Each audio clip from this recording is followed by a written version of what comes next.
আগে রাস্তা পরে ভোট স্লোগানে বিক্ষোভ নান্দই বুথে। নির্বাচনের আগে চর্চায় রাস্তার বেহাল দশা।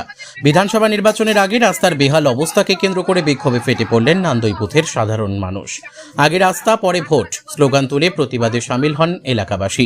ঘটনাটি উত্তর দিনাজপুর জেলার ইসলামপুর ব্লকের কমলাগাঁও সোজারি অঞ্চলের নান্দই এলাকায়। নির্বাচনের প্রাক্কালে এই বিক্ষোভ ঘিরে স্থানীয় রাজনৈতিক মহলেও শুরু হয়েছে জোর চর্চা।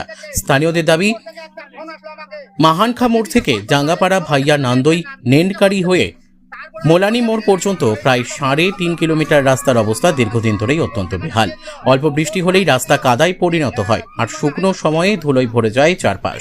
ফলে নিত্যদিন স্কুলগামী পড়ুয়া থেকে শুরু করে রোগী ও প্রসূতিও সমস্যার সম্মুখীন হন।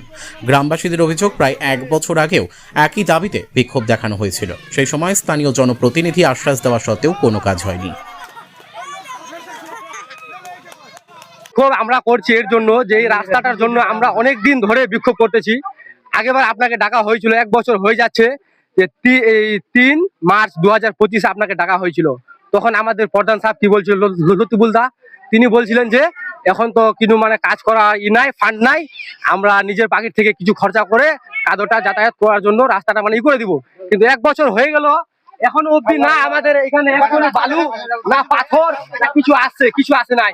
এখন রাস্তা আমাদের বোর্ড লাগানো হয়েছে মোলানি হাট থেকে, 3 কিলোমিটার রাস্তা হবে মোলানি ডাঙ্গাপাড়া নান্দই হয়ে রাস্তা লাগাইছিল বোর্ড, এখন বোর্ডটা উঠাই নিয়েছে। এখন আমরা তার জন্য এটা অনেক দিন ধরে খারাপ আছে।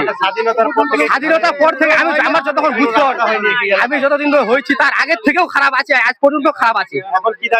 এখন দাবি আমাদের এটাই, যদি রাস্তাটা না হয় আমরা নান্দই বুথ থেকে 1200 ভোটার যাতায়াত করতে পারবো না, আমরা ভোট দিব না। ভোট বয়কট, সবাই বাড়িতে বসে থাকবো। আপনার সবাইকে জিজ্ঞাসা করে, এখানে 500 মানুষ মতন এসছে, বাড়িতে আছে 1200 ভোটার আছে আমরা নান্দই বুথে। যারা বলেছে এগুলো ভিত্তিহীন। অলরেডি রাস্তা আমাদের এই টেন্ডার হয়েছে, আমার হাতে এই বোর্ডের ছবি আছে, 1,82,78,182 টাকা 88 পয়সা এই টেন্ডার হয়ে গেছে। আমি ওই জেলা পরিষদের প্রতিনিধি জাহিদুল্লাহকে ফোন করলাম, এক্ষুনি আর 10 দিন বা কয়েকদিনের মধ্যে কাজ শুরু হবে, কোনো অসুবিধা নেই। আর এইগুলো যারা বলছে হয়তো ওরা ভুল বুঝিয়ে বলছে, যেহেতু বোর্ড ওখানে লাগে গেছে তো কাজ শুরু হয়ে যাবে। আমাদের জেলা পরিষদের প্রতিনিধি অনেক কাজ চলছে, আমাদের ওখানে হয়ে গেল, কালুহাটি হয়ে গেল, আবার নান্দইতে শুরু করবে, কয়েকদিনের মধ্যে কাজ শুরু হবে, ভোটের আগেই কাজ শেষ হয়ে যাবে, আমি যেটা মনে করি। Bureau report, NB24X7। দিন দুনিয়ার খাস খবর। লাইক করুন আমাদের ফেসবুক পেজ, সাবস্ক্রাইব করুন আমাদের ইউটিউব চ্যানেল।